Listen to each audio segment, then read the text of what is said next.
First. Okay, everybody. I'm really excited about these two women. They are young women who are rocking it around the world. I just got finished with two women, one woman from Kenya and the other woman who is the UN chaplain. Well, the woman who serves the UN staff. She's not the UN chaplain, but she's serves the UN staff and the UN NGOs. Two women who I admire, two women who are my advisors. So don't get mad at me for them. What I'm about to say, these two women are the badasses of the world. And when I say that, they really are. I'm not building them up as something fake. Anne rocks from Sweden and New York. She does a lot of work around climate. Anu is from Asia. She rocks it around money, helping women to have their own voice. And when I say that's very powerful, Anu helping women to have their own voice so that they can hear themselves and realize their potential, which is what we just came out of.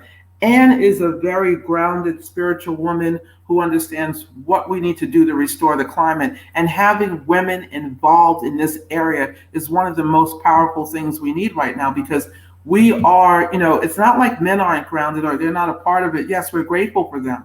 But it's the indigenous and it's the women who really serve the planet and connect with the planet at a level that we can't even explain. So Anu, I'm going to start with you, okay? Anu the woman, Anu who gives a voice to other women. Where this, and if I'm off here, Anu, let me know because this is just a very open conversation, not an interview. I have a question for you. Your voice. Do you give women a voice because at one time you didn't have yours? I would say there are many times that I wish I would speak up. And it's from before, but also in the future, I think, we just have to keep at it. Otherwise we get left out. So I think it's an ongoing issue for not just me, but for all women. Okay. But what made you create something that women would have a voice? What was the impetus for that? I think it's been building over time. And I'll say one thing like that just pushed me over the edge. Just about 2 months ago, I don't know if you remember, Gail, the UN had their 75th General Assembly. Were you there? Right, I was. The very first day, they didn't have any women speakers. Did you know this? Yeah. Yeah.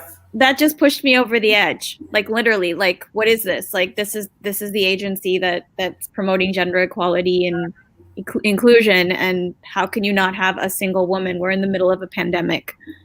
There's so many women that are affected by this. There's so many mothers who've been forced out of the workforce, and just the thought of that is happening now in 2020 at this level, that just sets me on fire. Okay. When you've given women a voice online, offline, what do they say to you anew? What are some of the things you hear in women's voices? Are you just dealing from the finance end, the personal end, other professional areas? What are you getting on the personal side? So they're finally ecstatic. I would use this word ecstatic to share. Ultimately, we're givers. Women are givers.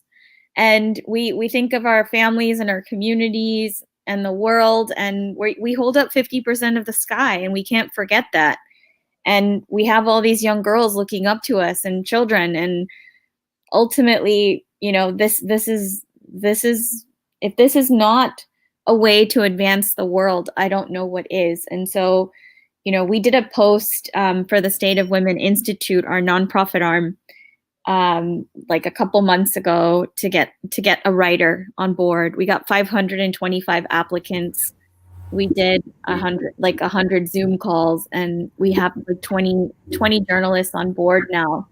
And these people are all excited to contribute ultimately and share and amplify other women's voices. We have 300 women podcasters that came on board. They talk about anything from financial literacy to women's health to professional development, but ultimately it's about everyone advancing the people that are making this economy work. And that's the whole motivation for doing what we're doing. Thank you. Thank you. I want to ask you something. Anne, you're the climate warrior. I love to call you the climate warrior of the world. Okay? You come across a lot of women who are indigenous because of the work you do.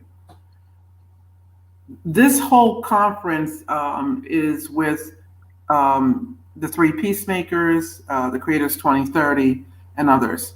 I would like to ask you, what do you find is going on with Indigenous women? What are we missing here? Okay, you know the Reverend and the other woman who travel around the world with Indigenous communities.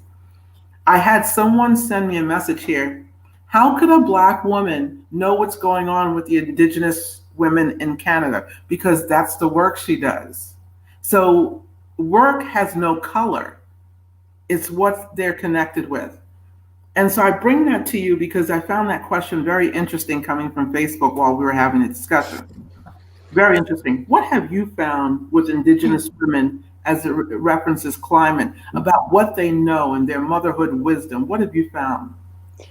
Well, I wouldn't claim myself to be an expert on Indigenous culture. It's something I'm myself very interested in and passionate about as a climate activist. But I'm not Indigenous and I don't live with an Indigenous tribe. But in my work and in my passion, it's pretty evident that there is a lot of wisdom that we're not tapping into. And I think the theme of the day and women in general is that I think there's like this wrong idea that to empower women, we have to give them the same opportunity as men has had. And that's obviously true. We need to give, it has to be equal, and feminism is about that. But I think what we're missing is there's another part of the female energy and the female wisdom that I think is so needed today, especially as we talk about climate change and trying to navigate us to a different world. And there is, the Indigenous cultures have always respected women in a whole different way. And I think especially back in the day, there was this balance where men were not afraid of women because they understood the power they held and they felt comfort in that. So somewhere along the way, there was this disconnect and women had to be put down and taken away of their power. And I think we shouldn't try to give women the same opportunities or the same power as men have had, but instead allow women to be women and to do things their way. And I actually want to share something that came to me on LinkedIn today, which was so on point. And it said, surround yourself with women who would mention your name in a room full of opportunities. And I feel that's the difference between men and women. Women who really do, women for some reason are not afraid of putting other women forth. We want to help each other. We want to work in community. We understand that only by coming together can we be stronger. So I think, if anything, I want to say that. I don't know if that answers your question, but I think it's just trying to understand that there is a whole different female energy that we need today. And I think that energy is to be found in Indigenous women and Indigenous cultures. And I have to say something where I have to agree to disagree with you on something. Go for it. I don't think that women always, in fact, my experience is I see both sides, okay, of what you just shared. But I don't always see women going to a room full of other women or other opportunities and putting another woman's, mentioning her name in a sea of opportunities. I don't think that often. You said surround yourself with those women. Okay. Yeah, with the women. It didn't say all women are like that, but that's the kind of women you want to have in your corner. It is. And that's why I said I made a request to several people to come on, with these other two women, because these two women were giving spiritual, really grounded, real information and coming from the soul. And that's when you know the kind of women you're surrounding yourself with when you invite other partners to be a part of something and they don't want to. Okay? Not because they don't want to, but because they show themselves to be one way, but they're really not authentic. Mm. And that was it just continues. People tell you who they are, by how they come across. And as my mother and my aunts used to say, believe them, believe them. But I do agree with you. Surround yourself with women. And that means that you have to be a pretty secure person within yourself to do that. And that's what we need to do, because those places and spaces where we're insecure come up in ways that can destroy what we're building with others. Definitely. Yeah. Anu, let's bring it on back to you, darling. You heard what Anne said. What are your thoughts on that? So, Anne, I created a group called Women Investing in Women, digital at scale, that we've gone all over the world. And it was an experiment exactly to see, are we coming together more as supportive women, collaborative women, or are we going to find that men are ultimately more supportive of women? And in this experiment, what I found is that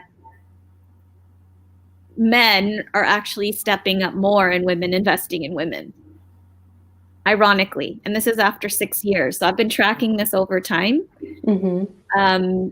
10 years ago, there wasn't a lot of investment by women into women. Now it's increasing with, angel circles and groups and things like that. And those people that are really passionate about it will jump in. But for the most part, we are our own enemy. And I say this honestly, if women are rising, I don't know whether it's the queen bee syndrome or jealousy or insecurity, like Gail had just mentioned. But I feel that, as women are rising to the top, you're lucky if you can get female mentors. You're lucky if you can get women who are acting as sponsors, not just mentors, but sponsors, like really pulling you into the conversation. And Gail, thank you for calling us today and being proactive. You've been doing this for quite some time, and it's really great to see women like yourself. And there are a couple more that I come across who are constantly trying to organize and support and nurture young women. But in general, I think, either they're too busy with their families, too busy trying to climb the ladder themselves, too busy trying to keep the position that they've worked so hard for, that they don't have time for the next, generation. But I feel there's a lot of lip service from women who are at the top. And truly and honestly, I've looked up to several women and have been disappointed. When it comes to action, they don't do much. They love sitting on the panels. They love talking, and we see them and they're butterflies and it's wonderful. But when push comes to shove and there's really a need, they're the first ones to exit the door and say, I'm sorry, I'm busy. I can't talk to you right now. And that's do you think that's because women so far have been trying to, like you said, climb the ladder, and we know it's such a competitive space. So even though we want to be helpful, deep down, we're like, this is a competition. I made it this far. And we're trying to compete for that one spot in the spotlight, or, up the top amongst the men. I don't know if I'm making sense. I feel like that's because we're driven by that idea of making it in the career ladder sense. And it's not so much about the female energy. I think the female energy itself, and that exists in men and women, right? So it's not just in women, but the female energy is much more nurturing and more community driven than I think the male energy is. And so I think that's what's lacking, but I'm just kind of making, assumptions right now. So I think part of this has to do with survival. So if we say let's just go to the very basic facts.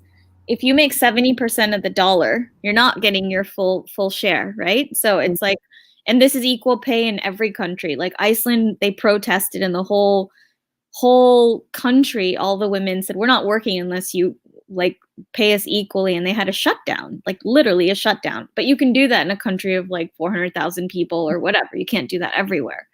But the bottom line here is, if you're fighting for whatever little resources you get, and that too, not the full equity that you're supposed to be receiving, you're going to do your very level best to keep that position and prove that, you've earned this spot, right?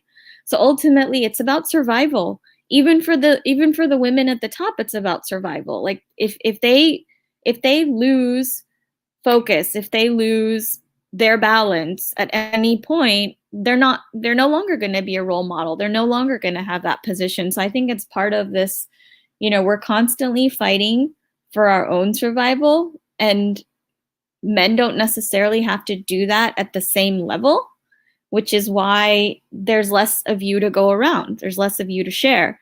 Like you said, it's not about, you don't have the intention of not helping.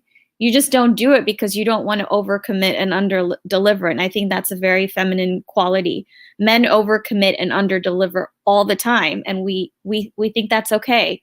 Like, society accepts it. But if a woman did the same thing, it's, oh, well, it's because it's a woman, And so I think you have that element as well. Yeah, that's really, really interesting. Thank you. Guys, I'm so sorry. I'm going to have to drop out. No problem. That's fine. But Anne, do you have any last words based on what you've heard Anu said and your own thoughts? Well, she gave me a lot of things to think about, and I think it's really on point and super interesting. I think it's something we need to practice as women. It's like, I don't know. I do believe in women. I think there's space that needs to be filled by women, but we should also understand that there is a sort of competition going on in need of survival, and I wonder what that is, why that is. But I think it's something we have to work for and nurture, and like maybe kind of help each other feel like there is a space to grow together, even though it's not existing yet.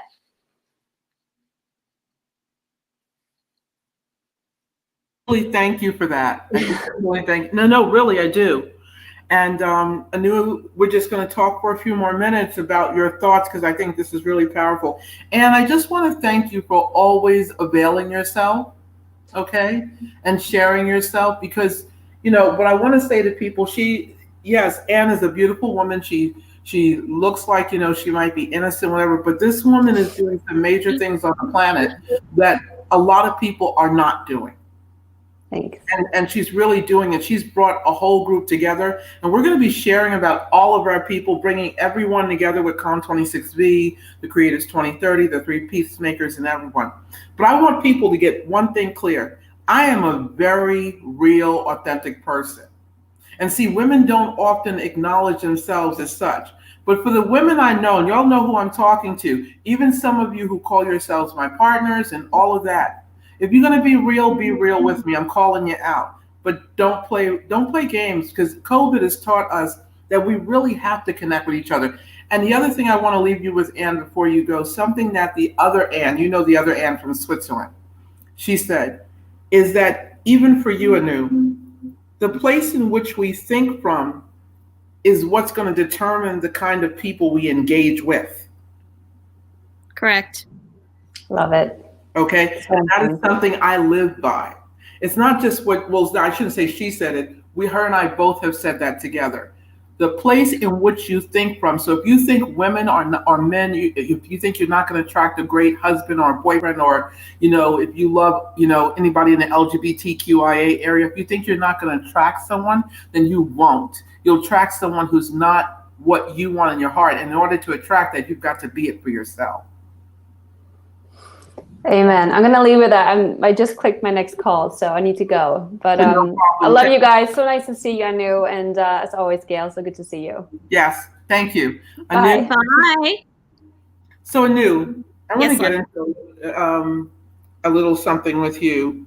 Tell me. Finance. Let's talk about finance. And I want to talk about Indigenous women. Okay.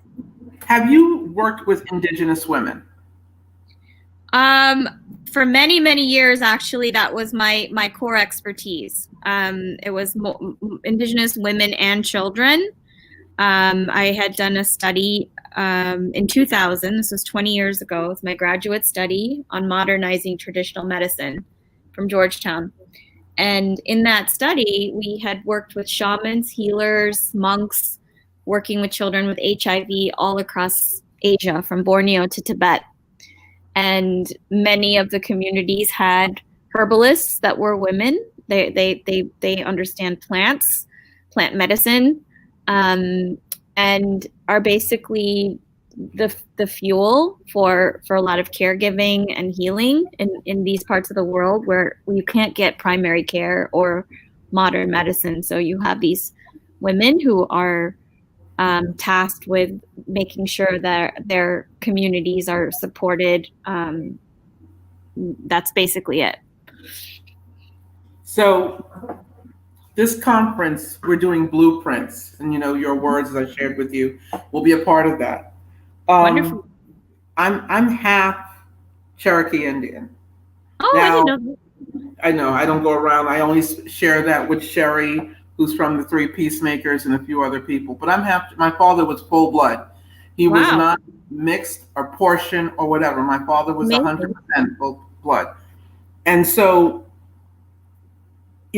but I still, for me, I'm lucky. I'm blessed. Okay, I'm blessed that I live in an area that my voice is heard. But even sometimes as women of color, it's still not heard enough. I hope to be like Martin Luther King said. I don't want to be Martin Luther King because that's a lot of work. I'm not going to lie about that. But I hope to be able to be in this world to at least make a difference with, even if it means just one person, one youth. Actually, I'm really for some reason I got sensitive over that. I want to make a difference there, and I want to have the best relationship with my family, which I have.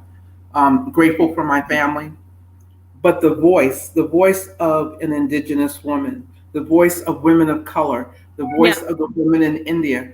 What did you see in that?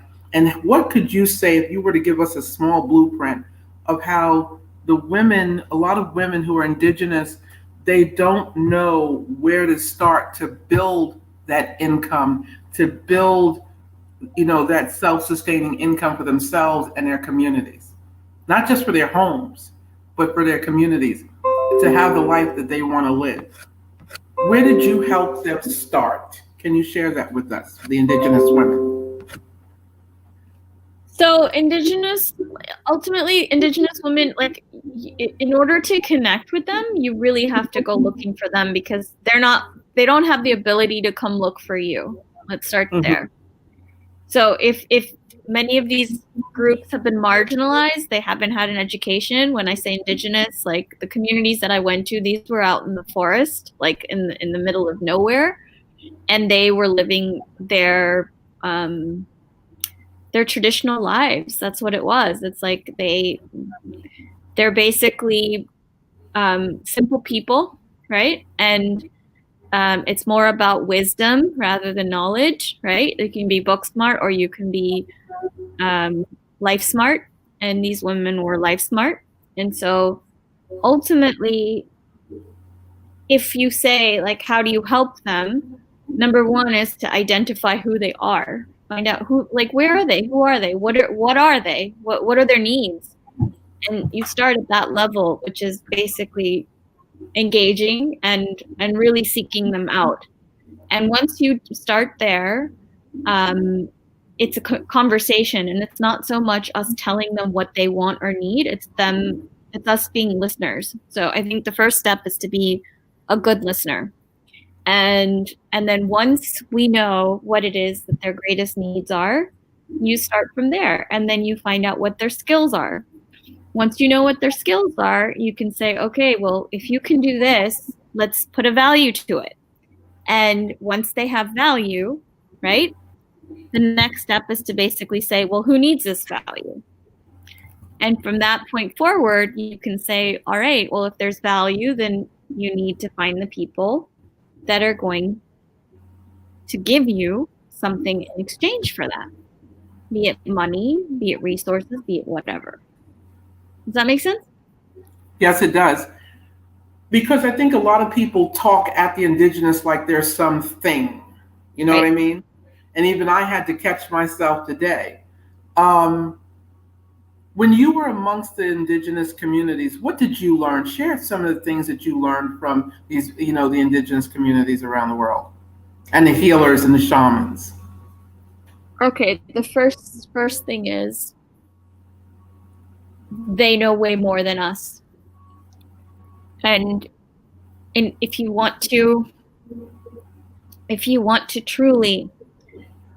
truly engage, there has to be a certain level of mutual respect. And that's the currency, ultimately. It's not us talking at them. It's not them talking at you. It's a dialogue. And it's a very heart-centered dialogue. And it's the purest exchange there will ever be when you have that mutual respect. And it starts there. Everything starts there. My essence and your essence, when they connect, when there's mutual respect, like love and light just shine. And once that happens, the world moves in a different frequency. There's a different momentum for goodness, and there's true value for humanity that's created. But if that mutual respect isn't there from the beginning, the outcome's not going to be a positive one. One of the other things I've learned from is the trust factor. The trust factor with the Indigenous community. They don't trust everyone. Correct. How did you empower them to engage and enjoy and entrust you? So it's the intention at the end of the day. If you're out there to take, people can sense it and feel it, right? If you're there to give, they sense it. If you're there to learn, they sense it. And it's one of these things. It's like I said, there's a difference between wisdom and knowledge. And for me, like I was very, like, I was traveling on less than $10 a day, Gail. I was literally like, if you saw me, you would say, why is this person here? Right? Why is this person here? What is she doing here? Like, she doesn't belong here. Where did she come from? And it was that sense of openness, true openness, and just pure intention. And literally, like, I had no money and I was taken care of wherever I went. Wherever I went, I was fed. I was like given a place to sleep, a safe place to sleep. And ultimately it was a question of, what are you here to do, and why is this so important, right? So ultimately I didn't go there like flashy and saying, look at me in my, position, or look at me in my, look at who I am. Let's put it that way. It wasn't about that at all. It was more about, what can I learn and what can we share? How can we collaborate? And you really have to drop your ego at the door. And when you do that, and it's sincere, they understand. And they're more likely to communicate. So if that's helpful, I don't know, but that was the way I communicated, and I still communicate that way. I want to ask you this then. Why is it that so many people, okay, that the Indigenous, you said, you work with, this is a group that you work with. You worked with shamans, healers, Indigenous people, and so forth. But why is it, what I come across is a lot of people who are wannabes, okay? Wannabe Native Indians, and a lot of the Native community will bring them in. A lot of the Indigenous community will bring them in. And I'm looking at them and I'm saying to myself, they're so full of crap. Not the Indigenous people, but the people they brought in, they're so fake. It boggles my mind that there are people who really care and want to get involved, but sometimes I see people who are just wannabe and they're not really there. They just want to be accepted somewhere, but they're not. You know what I'm trying to say? They're not really the real thing. They're not really there to be with the Indigenous. They're not there to exploit the Indigenous either. I want to be clear, but they're just like, they're not there. They're not legit. They're not legit. Yeah, they're not there to be a part of it, really. And that's why I like the group that I'm dealing with our group, the three Peacemakers, because they're really there because they care. But there are a lot of people out there that are just, I don't know, that are not there. Okay, so it depends who you're dealing with ultimately. And um, for me, like the authentic healers, I mean, they are very private people. And their time is sought after because they're giving it away, right? They're doing it selflessly. And in a way, there's like a very high barrier just to access them because they're protected by their communities. Now, you will have people that are flashy and waving their, green dollars or gifts or whatever it is, and they may get access to certain healers, but ultimately, that's questionable, not just of the people that are surrounding themselves, but the healer themselves. Just keep that in the back of your mind, as like maybe they're not as authentic as, if they can't sense the bullshit, then I would argue, like, are these truly? But not just healers, not just healers, Anu. I'm talking about whole tribes. Tribes Okay. welcome in people that are not there, like not 100% there with them. Now they're not there to exploit them, but they're not there 100%. And since you have worked very closely with indigenous communities, I wanted to know your thoughts about that. Why do some indigenous communities allow people in that are not 100% there with them? They just wanted to be known. There might be some economic incentive. So this is the world. We are humans at the end of the day, and humans behave like we're all trying to survive at the end of the day. So they may see this as a way to survival because they have had issues in the past of being treated fairly and equally. So it could be an issue of, I'm going to trust these parties because there's an economic or an incentive for me. We're losing you. We're losing you, Anu. Can you hear me now? Yes, we can. Okay, so I'm saying that it could be that, there's an economic incentives, and it's human nature because it's survival of the fittest. And if they feel like these parties are there to help them survive or thrive in ways they couldn't without association, then I think that's why they're letting them in. But it's all about perception at the end of the day. If people present themselves as an added value or benefit to this community, they're likely to bring them in. So obviously they did something, to sell themselves, to say, look, we're legit and we're going to help you. I'll give you an example. So I used to live in Arizona, and there were a number of Indian tribes there. And there are organizations that are legit trying to bring Indian nations together. Legit. But then there are also communities that are, I wouldn't say exploiting them further, but they say, well, let's share in revenue and, we'll just collaborate. You'll make money, we'll make money. It might not be the best way to make money, but because these communities see it as a way forward, they say, okay. So casinos, like there's gambling. People are going to lose their shirts. Like it's going to destroy families, whatever it is.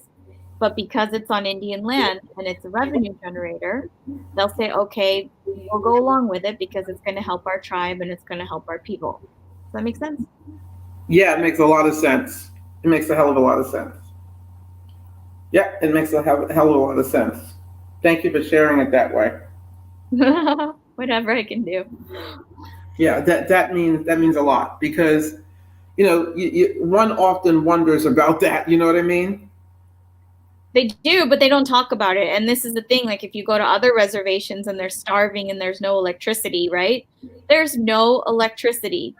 And what ends up happening is there's a high rate of alcoholism. And then you see the young women, like who haven't received proper educations, they end up getting into prostitution. And this is the sad reality because you're coming from a community that doesn't even have proper running water and electricity, and you're living in what? A superpower country? The first world? Is that what it's called? So it's shameful, and there's a lot of money to go around. It obviously hasn't reached them. There's like talk that there's so many incentives, but really, where are their incentives, right? Okay. Reservations, just look at the way they're run. Just take a deeper look, and then you'll get the truth right there.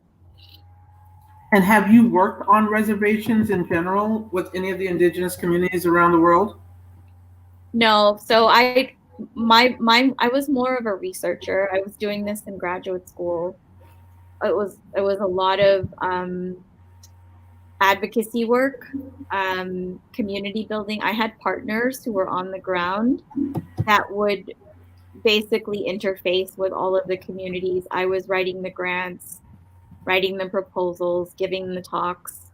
But I had a team on the ground because I was living in Sweden at the time, working on this and just trying to build awareness. And so I had the initial connection, like I said, like in order to help solve their problems, you really have to go there and find out what it is that they need.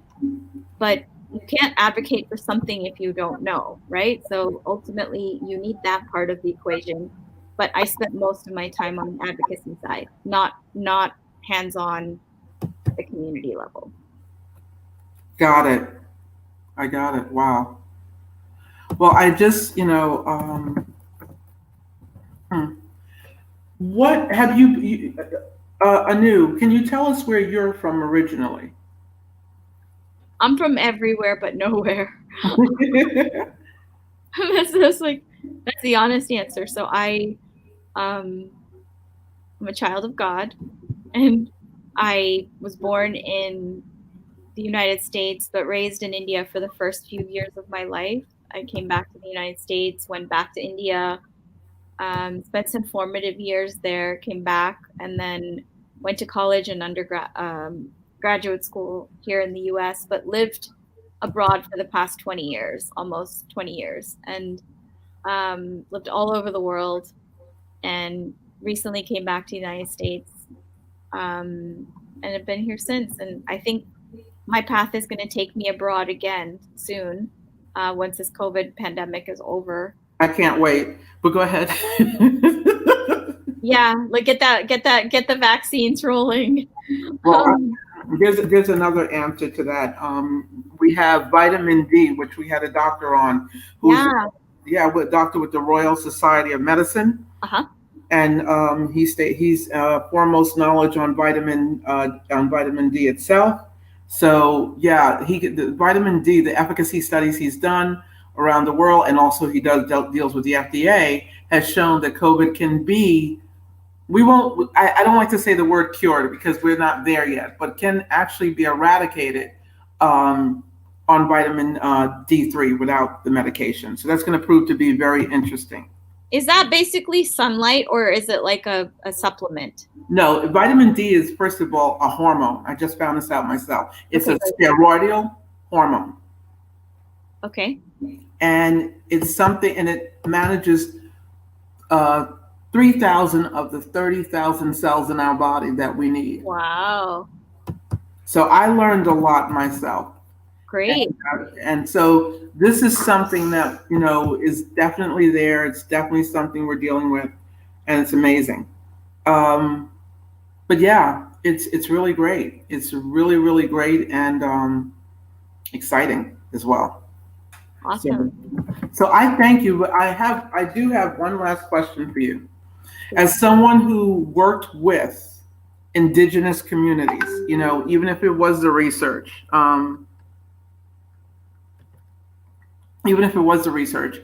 you had the indigenous community, and then you have been in India, you've lived in India, your family's from India, you've lived around the world. And what do you find that the indigenous women community, the people of different nationalities of women, have in common? What is the major commonality privately you've found?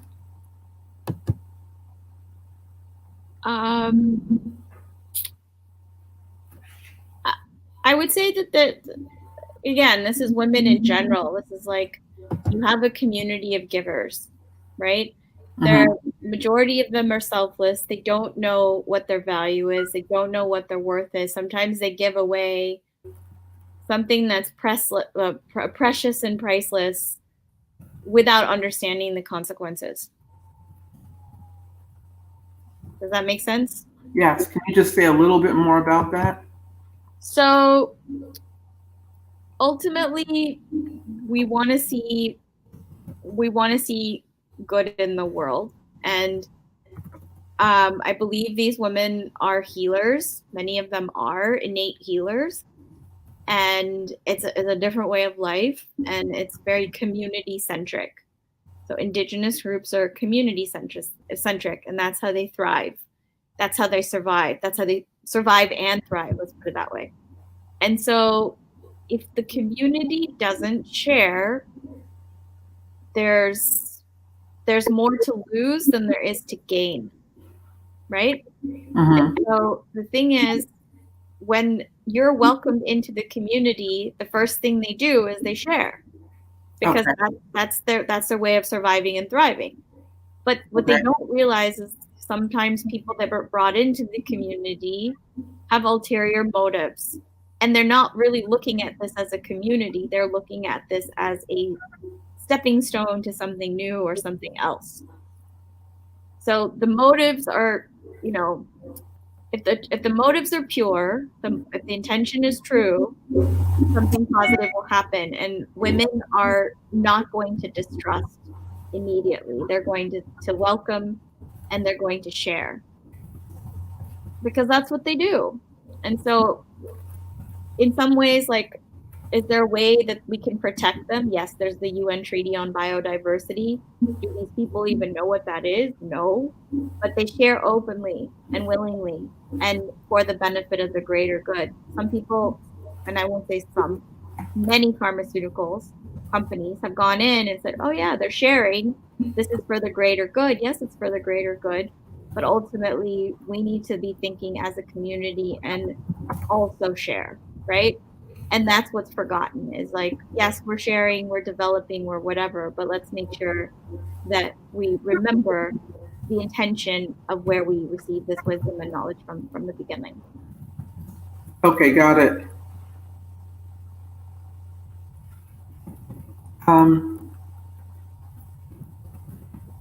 Okay, got it. How are you coping in general? I'm okay. I have to let another group on, and we have a scheduling conflict. But and sorry for the public to hear that, but that's what life has been like here with us, all of this work. So, we'll see what's possible. Wow, Anu, thank you for your help, and thank you for sharing. And I'm sure this conversation will continue, and we'll continue offline of how we can support Indigenous women in investing for their own community, being self-run. You know what I mean? Yes, and I have some ideas and thoughts for you. I'm building a global podcast network. This is since you and I last spoke. We'll talk about that if you wouldn't mind offline, because we have some people who need to get in. Yeah. Okay. Anytime.